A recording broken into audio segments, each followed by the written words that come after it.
This is what you want to do? Yeah. Was it scary? Were you afraid? There was always a little bit of wondering what's going to happen to us. But the worst was not even close to us. And until the end, we did things like going, well, I'll come to this. I'll come to this, okay? I want to have the proper sequence. Now the sports team, there were teams in different cities by different names, like Hakoah, Maccabi, and Bar-Kokhba. We, many times, and that was the highlight of our sports activities, we had competition between, like, we in Dresden, our sports club, went to Leipzig, another city, to have competition. Only with Jewish sports clubs? Just with other Jewish sports clubs or non-Jewish also? No, only Jewish. And sometimes we had a one-day competition, and if the distance was not big, we went there by bus one day and then came back the same day. Sometimes it was a two-day competition, and the people in the other city would give us hospitality overnight, or we would give hospitality overnight. So the competition between Jewish sports clubs was one of the highlights of living in Germany in those days. Then one thing happened that was unexpected, but was already sort of telling us you have no life to look forward here. And that is when all of a sudden no Jewish student was allowed to be in a school that was not Jewish. In other words, where there was no Jewish school, you all of a sudden, like in Dresden, you had to make a Jewish school. And since there weren't that many teachers, there wasn't that many space available, and there certainly weren't that many students to make a big school. The teachers, as they were, had to teach students that belonged to, say, from the 5th grade, the 6th grade, the 7th grade, the 8th grade, together. It was very difficult for the teachers. I think this is a picture of your class. Isn't this behind you? It says with all different ages here. It says sport. This is sport, but I think this is a sports class in your Jewish school. The tallest one. The tallest one. Yeah, the one that's... The best looking one. Yeah. Which one?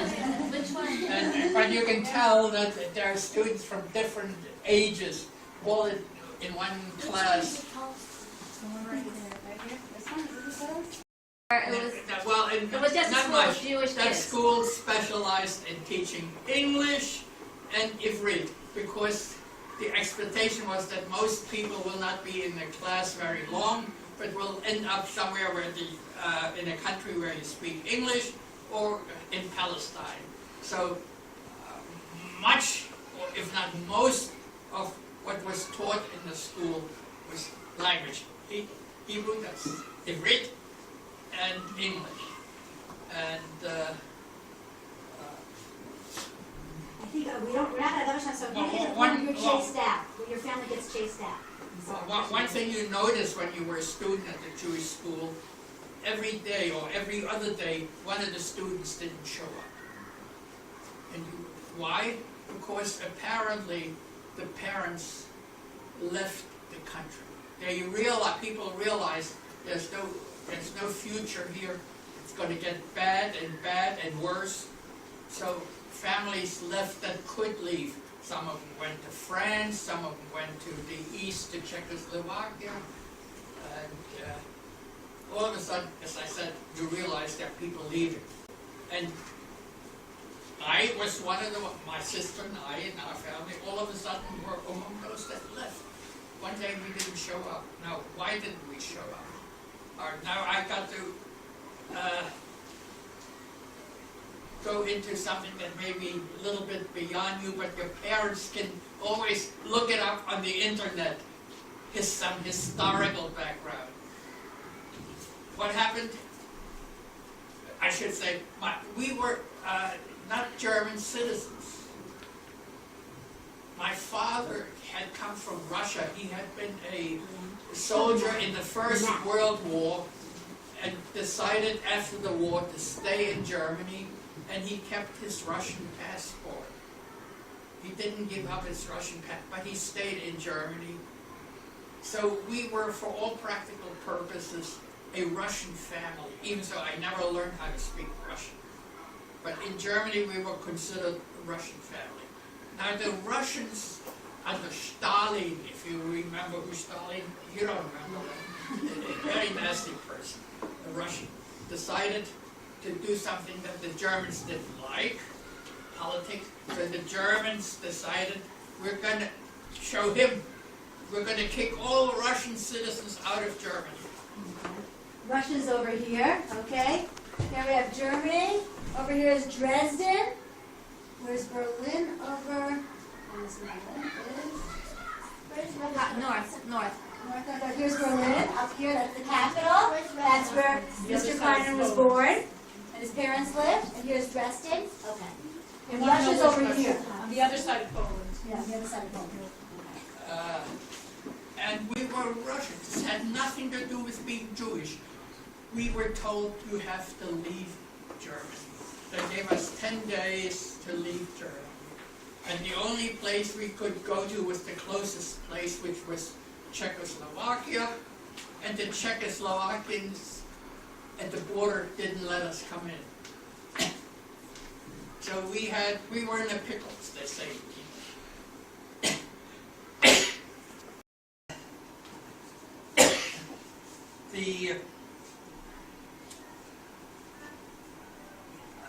One of my classmates in the Goyish school that I attended, let me go back to something else first. Somebody asked me, when did we realize that we were not welcome, or that we... Everyone was scared. Yeah. When I went to public school, to walk from the school that I attended, it was a very good school, but to walk to my home, to my house where I live, I had to go through a park, a beautiful park, the Rose Garden, and several of the other students had the same walk, and we walked together after class, and we, you know, kids your age, a little older maybe, we have fun, we push each other, and apparently I pushed a little girl, and her parents came to the teacher the next day and complained that my daughter was pushed by a Jew, so he should be kicked out of school. It's like what we had. So the teacher and the principal called me to the class, to their office, and they said, you saw what happened? Our advice to you is, don't go with that girl. Just ignore her, because she has very stupid parents. They were trying to protect you, like what we talked about at the time. And, well, I can give you another example. You know, they don't have the whole time. One question. I played then when I went to high school, I was about 13 years old when I started high school. We played against another school, and I scored a goal, and the coach of the other team came to the referee and told him that goal should not count because it was scored by a Jew. And the referee said, you're ridiculous. Mind your own business. So what I'm trying to say is that there were Germans that didn't think much of Hitler. Not all Germans were, most of them might have been, but there were many good souls among the Germans. I just want you to know that. Now I'll give you another example. There's some questions also. I think we... My mother told me that in Czechoslovakia, That what? in Czechoslovakia, so there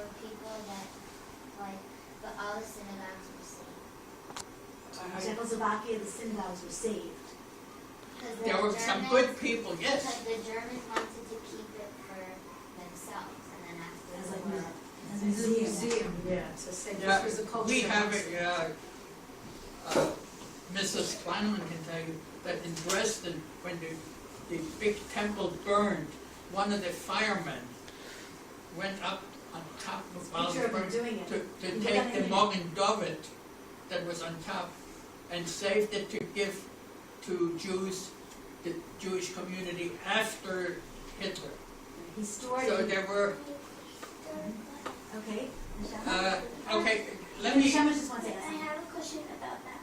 So wait, so didn't Hitler tell them why did he do it? The people from football? Oh, tell him, why did he take that down? Yeah, the firemen, why didn't they say, don't take it down? He said he was taking it down as like a souvenir, like a masquerade from this big fire mission. So he took it down. I took a picture of him taking it down, but he hid it in his basement. This is what I heard. He hid it with sand in his basement, and when they rebuilt the synagogue, he brought it to them, and he put it back on the synagogue. The firemen who saved the Magen David. What's his name? They have his name. You look it up on the internet. Look at Kristallnacht in Dresden.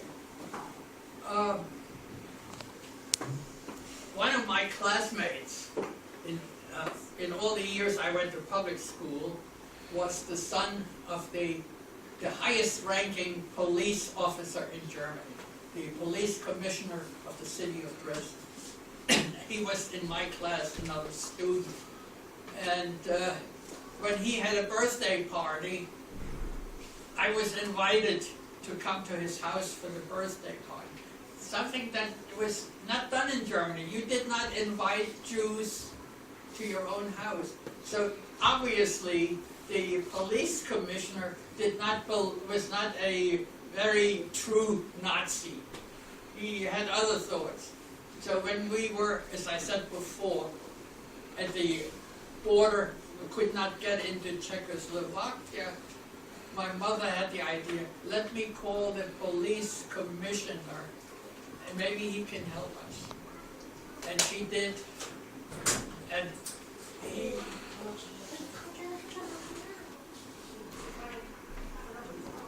Member of the Nazi party, he wore the swastika pin, but he was a good person.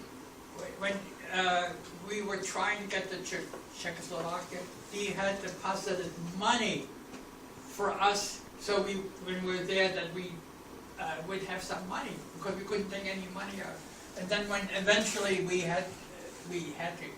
finally left Europe, and we had to go through Holland, he had deposited money for us in Holland. And as a soldier, I met him again after the war. And when he saw me, he embraced me, he had tears in his eyes. So, Germans were not all bad people. But the fact that the police commissioner was the one that helped us get out of Germany is a unique story. I don't think anybody else can tell that story. I want to come up with one more story or incident that might be of interest, and then I'll listen to you or have answered questions. Because we were sort of helped by the police, the community council, the Jewish community considered us as safe. We could walk the streets without worrying about being arrested. Now, what happened? Shortly after all this happened, that we were at the Czech border, something else happened. Jews, Polish Jews, Jews that were living in Germany without being a citizen of a big country, were all shipped. Overnight they were given notice that tomorrow you're going to be shipped out of Germany.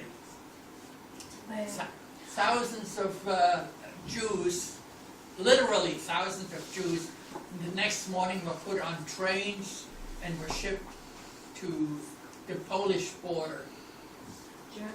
That is not the same shipment of, that I mentioned before, of Polish, of Russian citizens. These were Jews. These were Jews. Eliana asked, where were they supposed to go? They were shipped, the trains all went to the Polish border, and they had to get off at the Polish border, and some of them found their way into Poland, some of them found... So the train passed through Dresden as it was coming through Germany? Dresden was a railroad hub, and It was a many of central those station for railroad. many of those trains came through my hometown. And the Jewish community, there was very little left of the Jewish community, told my father and me we should be in the next morning on the railroad, at the railroad station, on the platform where the trains were coming in and give out refreshments. Lots of trains, one after the other, would come into the main railroad station in Dresden, full of Jews. It was a thought that, a picture in my eyes that I cannot forget. Jews, we saw Jews with talesim and tefillin, and they couldn't get out of the train. We were instructed, my father and I, and there were some men that had British citizenship, people that were considered as not likely to be arrested. We were told to give refreshments, coffee, cookies, and so on, through the open windows, but they couldn't come out. So that's I can still visualize seeing these Jews that did not know what was happening to them. Some of them, as I said, it was Tallis and Phil. And that is a horrible thought. That was sort of pretty much the end of my life in Germany. We left, and after we left, of course, you know, the war started, and things got very bad. But by and large, we were... You know what, I very good. In Germany, they learn English very well. Probably better than American. You were one of the best English students, right? I had 5 years of English before I came to... You were a good math student, right? You were a good math student? In math also? You were a good math student? Yeah. No, forget it, I won't say it. Anyway, he was able to go to university. Because They all had teachers like... What? He had a teacher like Sherry Kleinerman. Oh yeah, no. He corrects my spelling, so he's very careful with it. But and then when he went there and he was able to go to university. Almost everyone in America had to go fight the World War back on the other side of the ocean from America. Most people were drafted because of his grades and because of his high standing academically. He was given an exemption, that's like a tour. But on your own, tell me if it's right, you decided you want to go fight. You didn't like this war going on. He wasn't comfortable sitting in a classroom learning. Well, he knew his friends were there. He also knew personally, very personally, how bad the situation was in Europe and how bad it was for a Jew. So you enlisted, right? He enlisted. You went to Florida to train? Where did they put you? Went to Florida to train and was sent to, back over the seas, from America, sent back to? Dresden. Where? Where were you sent back? Where did they send you to in the beginning? I don't know. After you were in America, where did the U.S. Army send you to in Europe? Oh, I was, as a soldier, I was in France, in Belgium, in Holland, in Germany. Right, and he became a soldier in Germany. There are very few people that I've met that experienced World War II and Nazi Germany on both sides of the war. And he was in some very, very important battles. Also because people didn't know that he spoke German. I mean, people didn't know at first that he spoke German. But one day, when he was put in the hospital, am I right? You give some details? Hitler gave a talk. Hitler Yamach Shemo was speaking on the radio. And he was in Germany. And he heard it on his radio. And he slowly started, with the other people in the hospital, translating it in perfect English to all his American soldiers. Wow, what's going on? How does he know this? It's American. We didn't know very, very special gift, right? They plucked you out of the hospital, they plucked you out of the army, and they put you into Well, a special unit for translation, right? yeah. And then he was also Zohar. Maybe you get more detail. You can tell them you were also Zohar to free from the concentration camps. Yeah. He was in Who the heard concentration. who heard of Buchenwald? Auschwitz-Birkenau, the concentration camp. I was a soldier who arrived there in Buchenwald. That's an interesting point. One day after it was captured by one of the American armed regiments. I'm going to give them a little historical background of what happened. We only wrote up here up to 1938. But Germany, thank God, started to lose the war. Thank God. The war ended in 1945.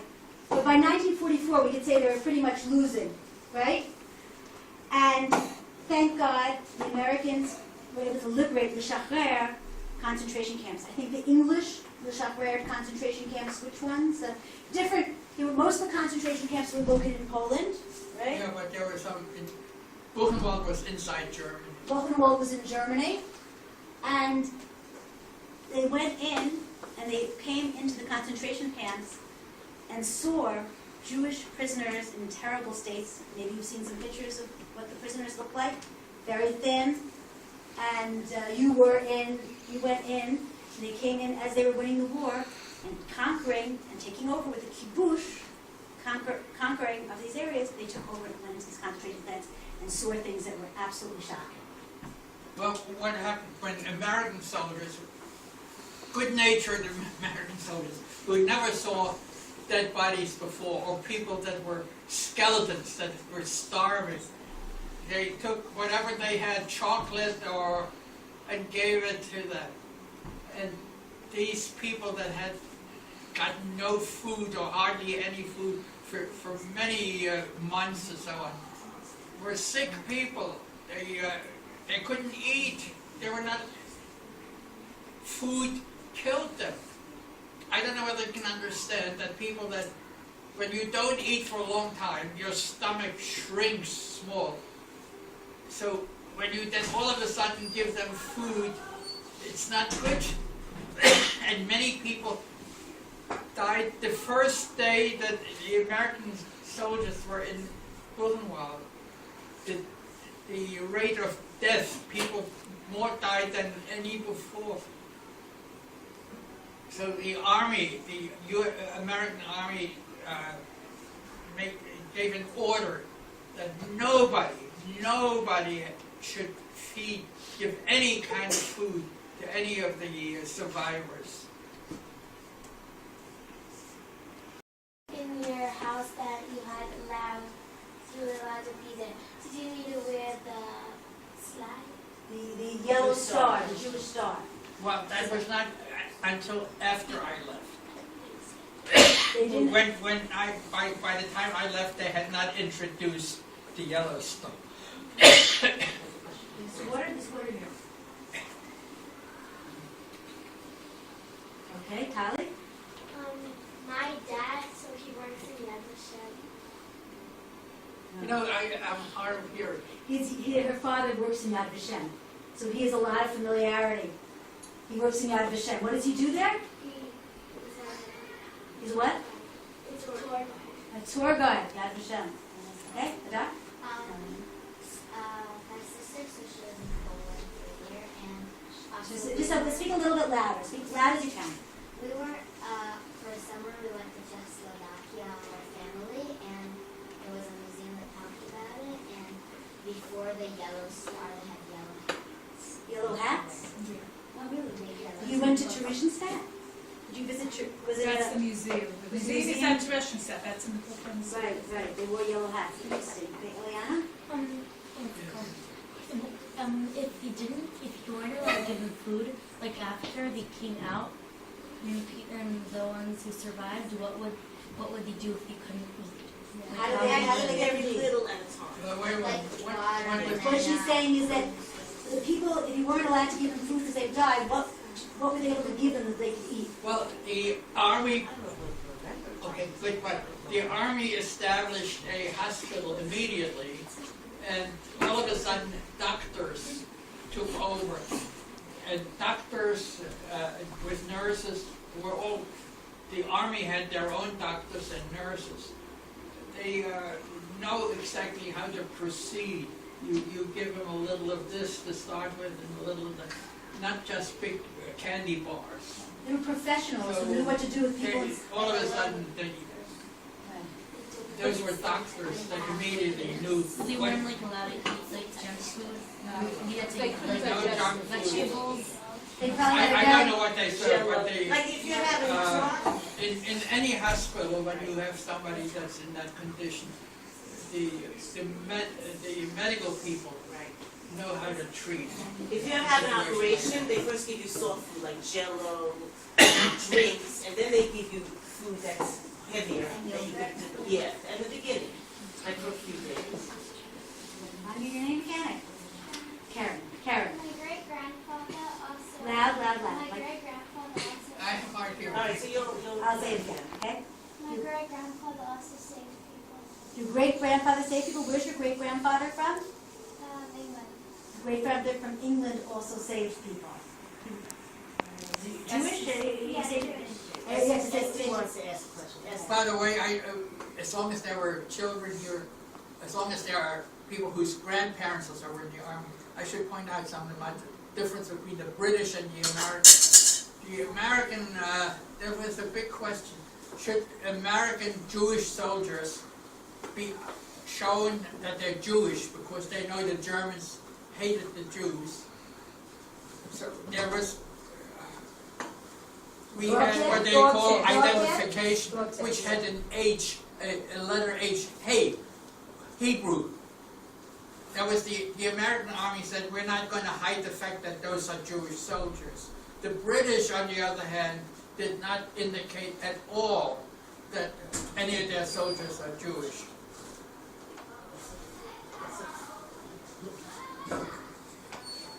I was using a marker, but I can't excel.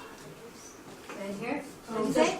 Do you remember? Do you remember the broadcast when Hitler was speaking? Do you remember the broadcast? I remember that I translated it. I remember that that was the first time I translated anything. And I remember that if you listen right now, sometimes if you have television, you don't usually. Television, sometimes you still have. You still can see Hitler and how he talks with furious anger. Anyone ever seen any films of how he talks? Okay. Do you have any family that survived? In Europe? No. I have a family that is not alive, but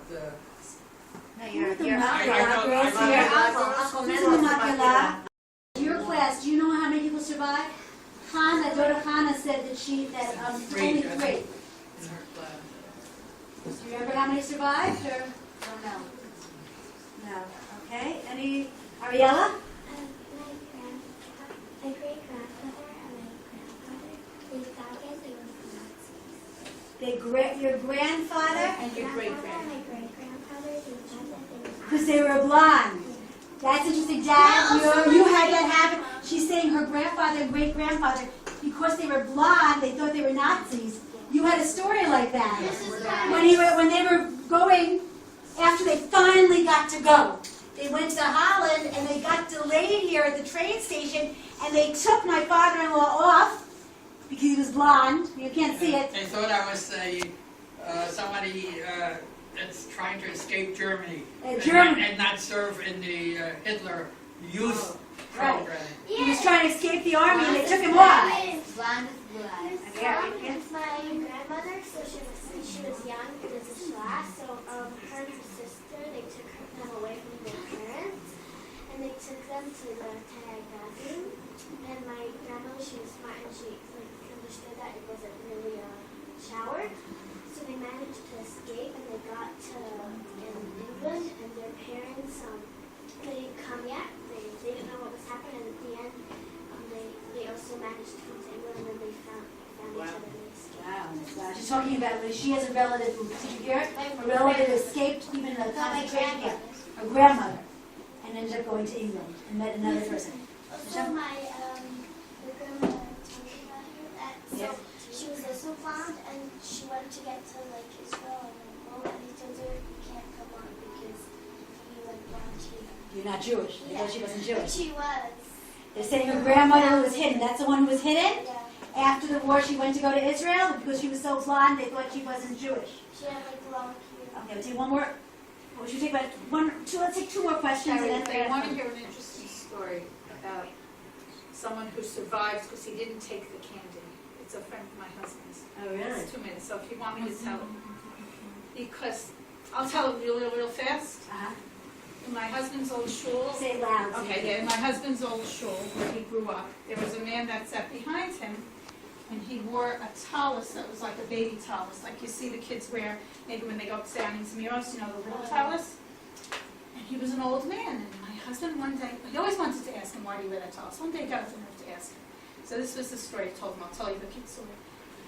He had been in Auschwitz, like this man was in my husband's shul, and when the camps were liberated, they had 2 tables, like what you were saying, and one had chocolate and sweets and everything, and the other had sidurim and talesim. And he was a kid, and he had been starving. He was one of these people who looked like a skeleton, and instead of taking the candy, he took a tallis and a siddur. And the other people that took the candy, like he said, died because their stomachs couldn't. And this tallis and the siddur that he always davened from was the tallis and the siddur that he got when he was in Auschwitz, and he davened for the rest of the day, for the rest of his life. Now he was an old man, and that saved his life. So that's a true story about because he didn't take the candy, that tallis saved his life. So I knew that was Unbelievable. There's one question that came up that I want to make sure that we get. Take care. This is my daughter Tamar. Take care. Bye-bye. There's one question that was asked when we started talking about this. Going back a little, when Hitler was running to be Chancellor of Germany, someone asked, do you think any Jews voted for Hitler? Do you think there were any Jews who would say, even though people knew he was anti-Semitic, that he didn't like Jews, but anybody would say, okay, he doesn't like Jews, but he has some good points. There were Jews that were more inclined to say we're Germans rather than Jews, and if he's good for Germany, then he's good for me.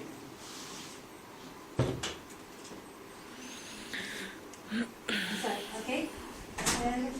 Other questions? Do we have time for another question before the bell? Or, you know what, you could even come up now. I think we have to really say a very big thank you. You can even come to approach Mr. Kleinerman yourself and look at some of the pictures here. Very, very interesting.